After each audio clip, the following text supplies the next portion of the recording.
Bom dia, sétimo ano. Até que enfim a gente veio se encontrar também, né?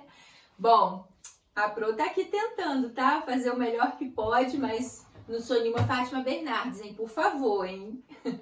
Bom, a gente vai ver o capítulo 5, Evolução é Transformação, e a gente vai conhecer os dois principais teóricos sobre essa questão, que é Darwin e Lamarck, tá? Além disso, a gente vai falar um pouquinho sobre a diversidade das espécies, a hereditariedade, as leis de Lamarck, que são bem famosas, né? Principalmente a do uso e desuso e da transmissão dos caracteres hereditários, a seleção natural de Darwin, onde ele também fala que os mais fortes sobrevivem, o fixismo versus o transformismo e a especiação geográfica, como que elas se mudam, se transformam, né, de um tempo para outro, dependendo do ambiente.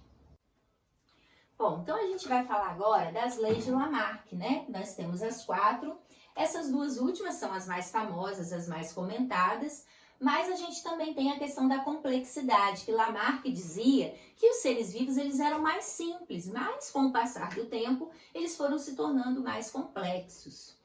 E essa necessidade tem tudo a ver com a complexidade, porque a necessidade de sobrevivência no ambiente acabou tornando eles mais complexos.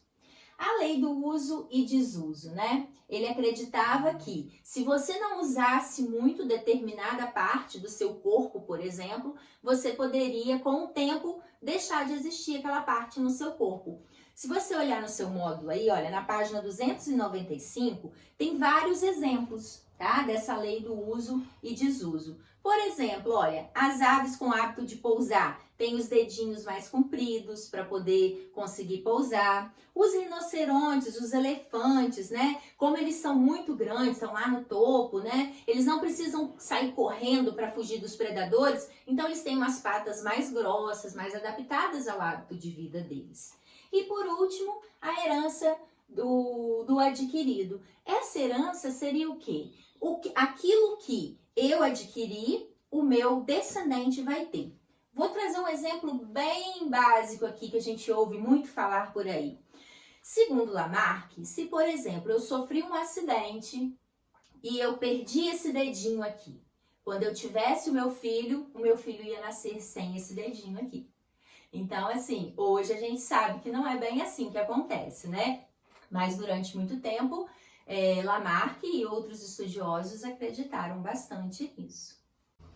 Bom, agora a gente vai falar um pouquinho sobre Darwin e a seleção natural.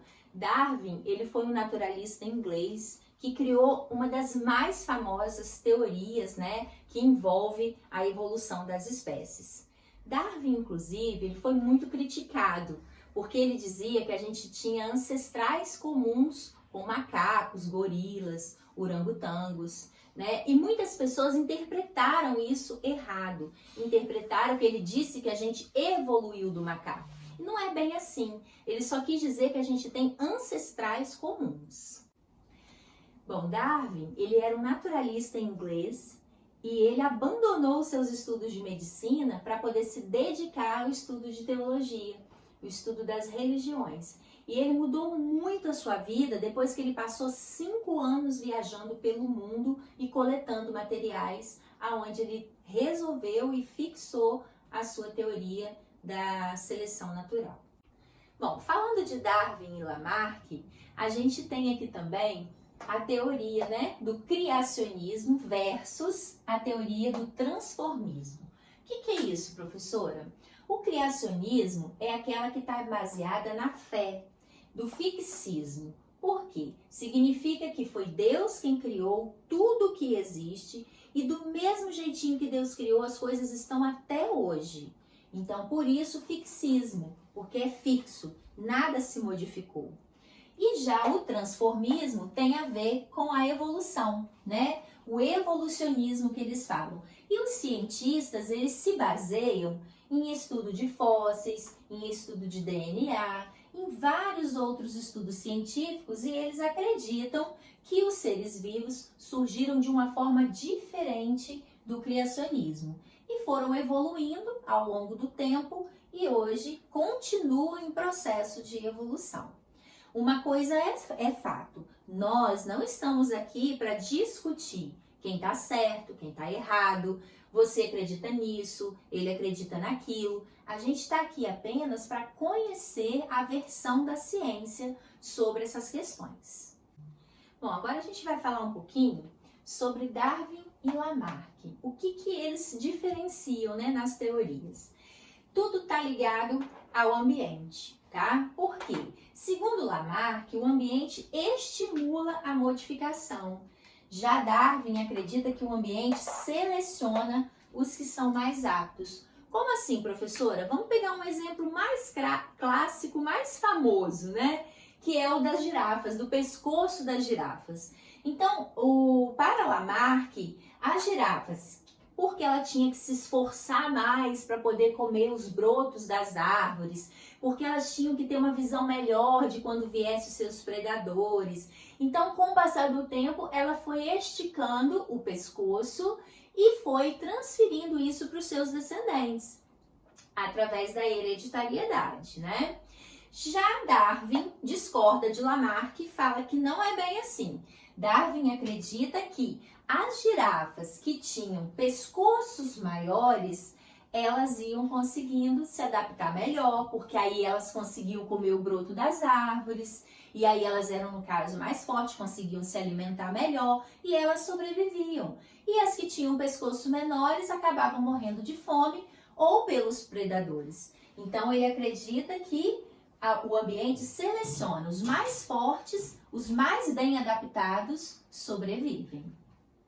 E para finalizar, a gente vai falar um pouquinho sobre a especiação e da camuflagem, né? A especiação é quando acontece uma barreira geográfica que surge no ambiente. Pode ser um rio que não existia ali, que começou a passar, pode ser uma montanha, pode ser uma diferença no solo. Então, quando acontece alguma coisa no ambiente, ela acaba modificando as espécies que ali sobrevivem. Por exemplo, se a gente tem um local que tem ratos que são claros, né? Eles vivem. E por algum motivo, por alguma queimada, alguma modificação, aquele solo ficou escuro.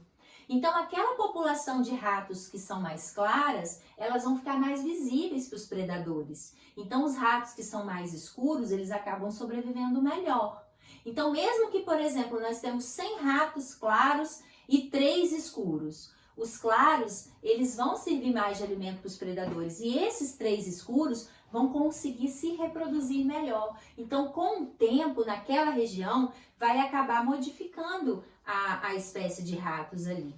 E a camuflagem é quando eles acreditam também que as espécies que conseguem se camuflar, elas conseguem se proteger mais dos predadores. Então, também participa da seleção natural. Então, quanto melhor ele conseguir se camuflar, quanto mais ele conseguir se esconder no ambiente, mais a sua chance de sobrevivência.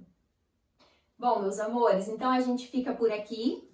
E a Pro agora quer convidar você para poder fazer todas as atividades desse capítulo no seu módulo.